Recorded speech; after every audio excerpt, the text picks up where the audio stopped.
thinking to myself, hey, isn't this reason? You got a smile that could light up this whole town. See it in a while since she brought you down. So you find out who's better than that. Pretty girl like that. Cause she wears high heels, I wear sneakers. She's cheer captain and I'm on the bleachers, dreaming about the day when you wake up and find out what you're looking for has been here the whole time. No one understands you.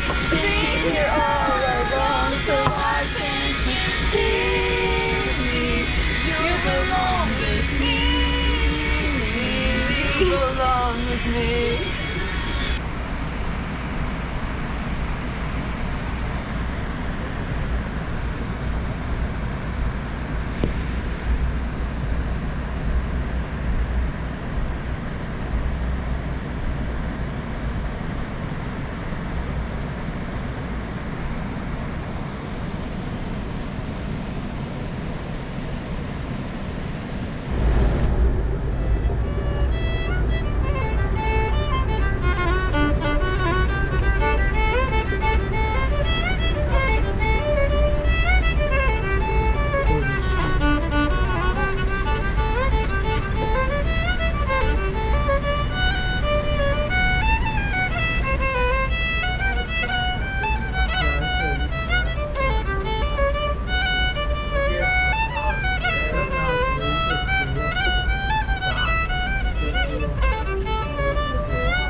You're being a history teacher.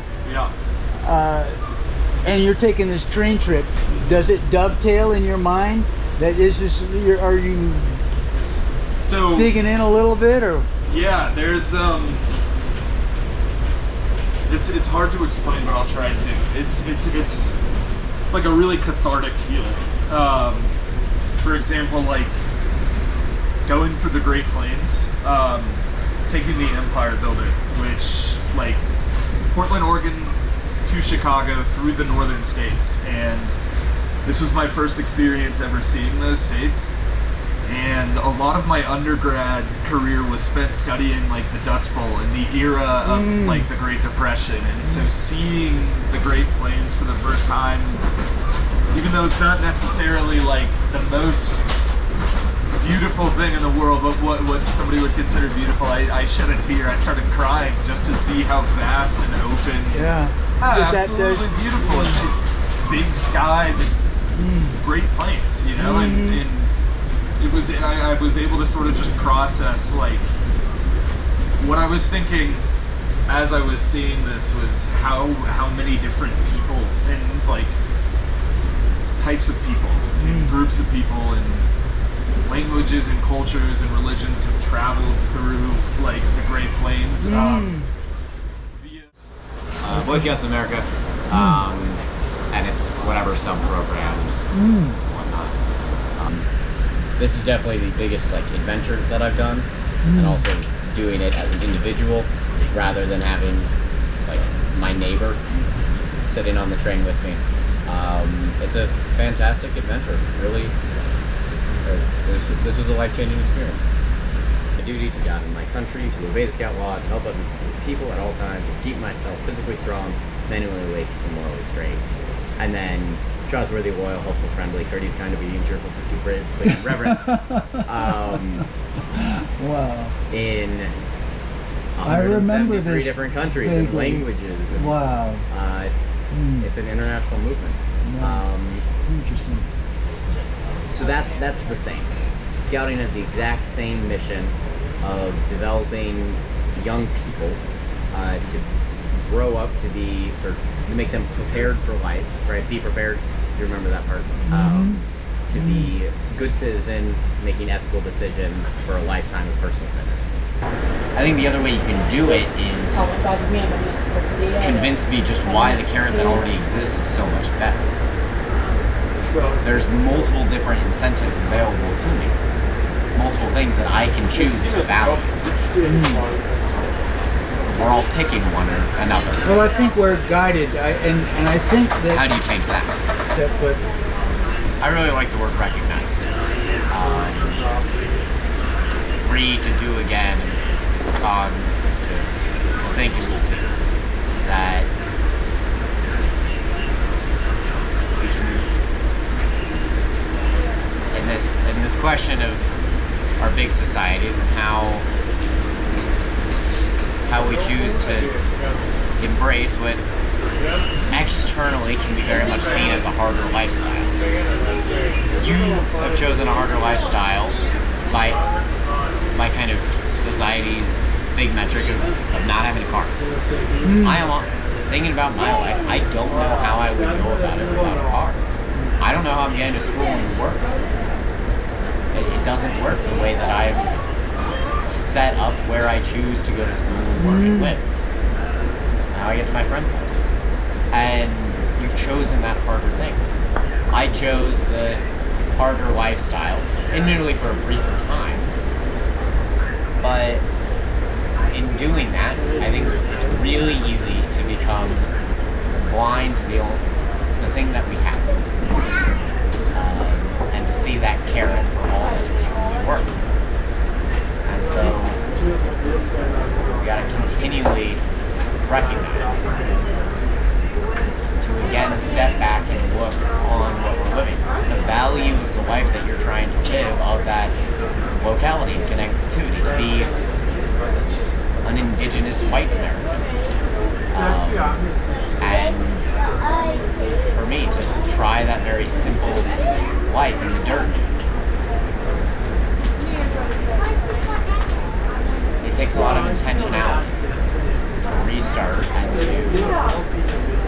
kind of wake up each day with a why. Here's why I'm doing this. Here's the beauty and the value of what I'm doing. And use that to fuel ourselves. Because especially if we want to talk about environmentally, but sustainability, of course, is a lot bigger than just our environment. The unsustainable life presents itself with a lot of comfort. It's easy. It's going with the flow is there. With the flow, yeah. And it's an easy, hollow promise. I think there's a lot less fulfillment, and there's a lot of signs and symptoms in our society that I think we could say point to a deeper problem. And I think that problem could be the unsustainable go with the flow that we have. So it's comfortable to go with the flow, even if it's ultimately negative for us. Choosing to go against it becomes harder. Wake up each day, find your... All the evil needs to be stopped. The evil needs to be stopped. All this drag queen bookstory hour and all this gay stuff out in the open. There, this last gay parade that I saw. That's not indecent exposure in public. And these liberals got their kids out there, especially the drag shows, and giving money. I mean, you got a 5-year-old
Nice.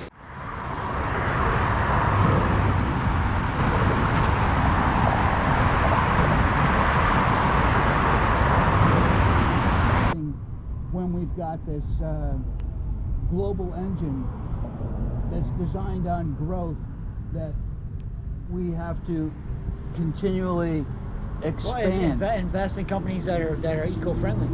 Well, don't you think we have to find a path where it's simply not about growth anymore in the civilization? Money's always going to rule supreme. Everybody likes their stuff. Right, but in terms of taking the land, I mean, isn't that it? Isn't that the essence of what destruction of ecosystems is? Just like one more piece of turf that's measured, counted out, assigned, owned, and developed anywhere on the planet? That's removed from... I'm not that Native American. Well, all right, I can tell now. But to me, that's like, I mean, it's an impossible vision. I mean, even the Native Americans had their wampum, right? They had their, was that? Rolling wampum. A rolling what? Rolling wampum. A rolling Rolling wampum. Rolling wampum. Oh. Yeah, that was it.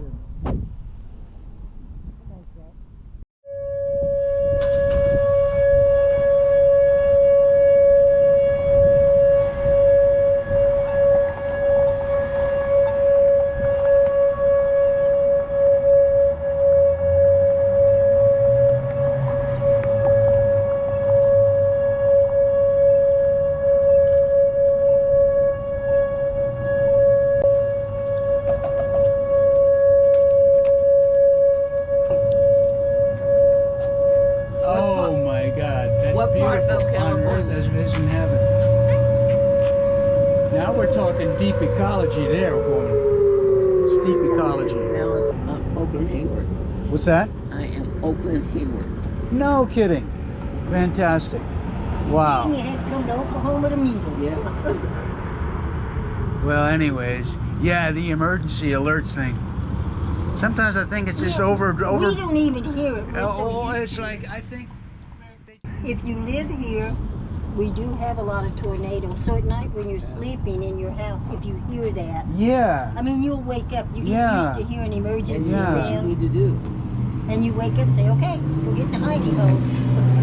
Right. Wow. This one's kind of rainbow color. Look. See the red? That's it. Yeah, they're like, great. Oh, look at that big boy. Look at that white one. That's a big boy. That's huge. Party. No, baby. No.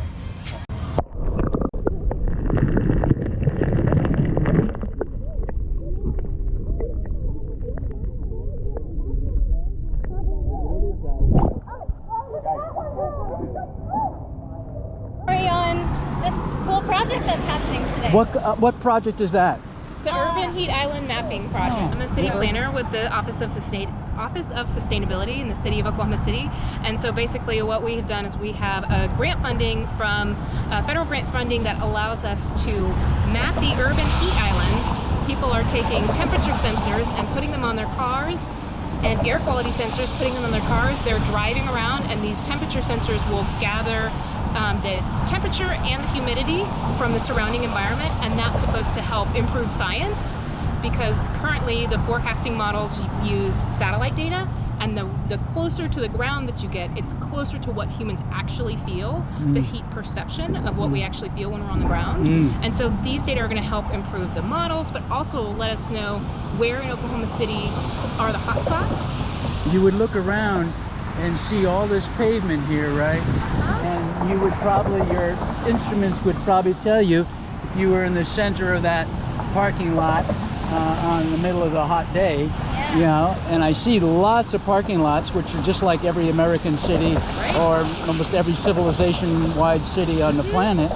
So, yeah, so once people start opening up all these pavement stuff and maybe encouraging people to not be in cars entirely and walk in public transportation. So managing urban heat, reducing urban heat is a combination of strategies. And so as I was talking about with Brittany, so part of it is managing the existing tree canopy that we have, but there's also a citywide comprehensive code update going on. So there is the possibility that we can present this to City Council to say we need to eliminate our parking minimums. Anytime a commercial developer builds a new building, they are required to put in a minimum number of parking to meet basically the maximum of what the expected occupancy is. But we know, and we're about to show with these data, that these parking lots actually make urban heat worse. They make the urban heat island effect much worse. So totally. That's actually, so we're doing a little bit of that right now. So I have this FLIR camera attachment, and FLIR is the brand. And so I was hoping... looking at heat right now? Yes, so it's measuring heat, and so this top shows you what the top end of the temperature and the bottom end of the temperature. Fantastic. And so I thought this was a good intersection because you've got these giant parking lots here, and then you've got the Myriad Gardens behind us. Right, so you've gone to both. Yeah. And it just seems like we're on the verge of getting a clearer picture on the planet. I just want to say another potential solution is just that, is a cooling center. So that's something, if you think about a community center, right, or a resilience center, that's what they're starting to call them these days. Community centers developed so that people of all ages have activities, places to go, you know, things to do, but these can be adapted into so-called resilience hubs or even cooling centers so that when it is 100 degrees outside and the heat index is 111, we can make a safe space for people who may be without homes or who may live in homes that don't have sufficient air conditioning or don't have sufficient insulation or even have a hole in their roofs and they can't get cool enough. If you sleep outside and it doesn't get below 85 degrees, then your body cannot fully cool off. So when you wake up the next morning, your body's already heat stressed. Well, like, just take this little giant block, half a block or a quarter of a block parking lot. If you could have, if this could be turned over to the people with an allotted 30 by 30 foot, say, and a mini home, and they get to plant trees, and you have a... But there's some pilot projects going on. I'd be happy to give you my card, and please feel free to reach out to us. Oh, cool. That's got our website on there. Sarah, all right.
Channeling my inner Stevie Nicks right now. I'm like,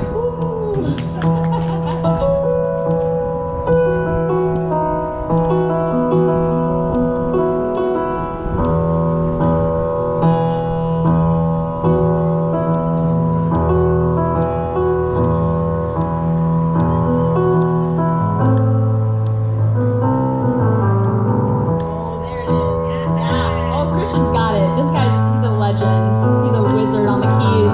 Give it up for Christian again, everyone.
song request, my love. All right, I think that's our time. Don't worry about that, okay? I know. I'm a pastor, by the way. Oh, are you? Yeah. I can tell. So Mama's got you, okay? No, good. No, well. And this is a good one. It's a turkey one. Oh, okay. No. Let me make sure you got chips and stuff. No, okay? no, don't, Mama. No, here. No, I don't need it, sweetie. Oh, God. No, I don't. I just wanted to come by and say hello. I'm all right. I just want to make sure you eat. No. Oh, you got good chips. You got Funyuns. What do you got? Turkey. Deli turkey Oh, sandwich. you're good. You know how rare Can I that just is? give you a hug and get Of going? course, honey. That's all. All right. Make sure you're right. Oh, I am all right. You're doing beautiful. No. No, you take this. I'll take the water. No. Take All some I take food. is the water. I got my food ready. Are you sure, honey? I do. Okay, I just want to make sure everybody eats. I do. Okay. All right. All right, hon. Thanks, Mom. You take care. See you later. Bye-bye.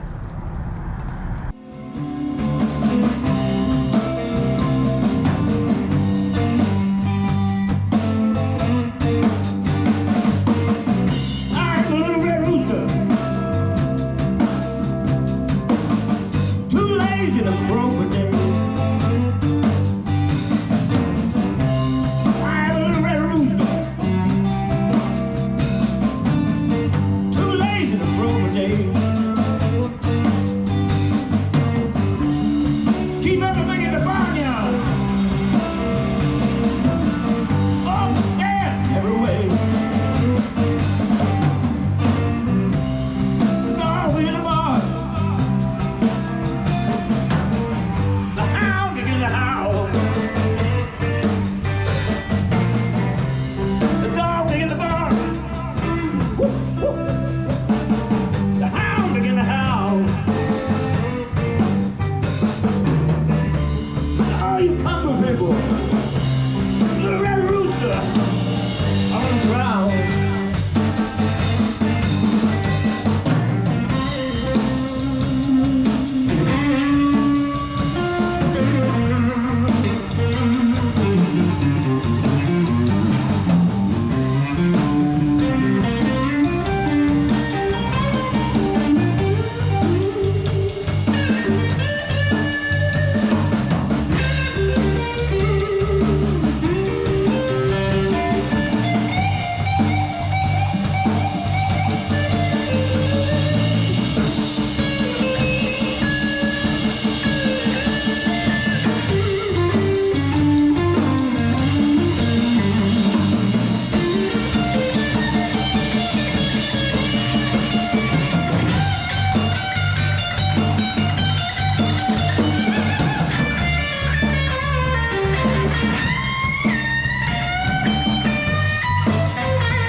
Anybody see my little red rooster?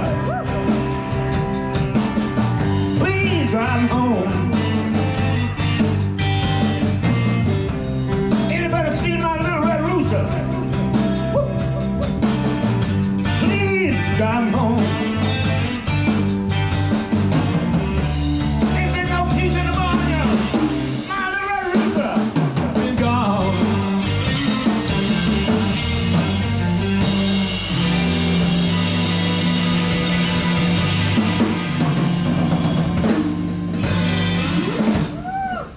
Oh, thank you kindly. That's a true story. Thank you. Heritage music. Heritage music? You think it's burned out? They got, you know, the people that, like us, wants just to go play. I'd rather just go play and have a billboard that sling me across the USA. You know what I mean? It made me give up when I had that stroke. I was feeling bad anyway. I didn't realize what was going on. And then boom, man, it got me. Yeah. This is a place over in Bakersfield. It's across the river, in a place called Trout's. Trout's? Mm-hmm. A bar called Trout's. God, I'm gonna have to spend an overnight in Bakersfield.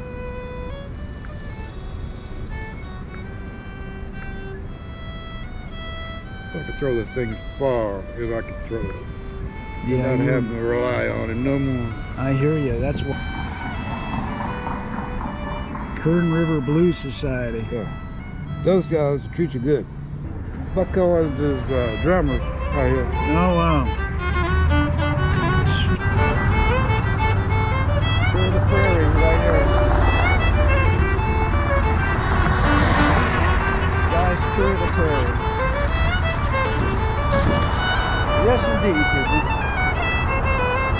Sunflower. These are weeds. Sidewalk. Plastic. Which highway is mine? I have no idea.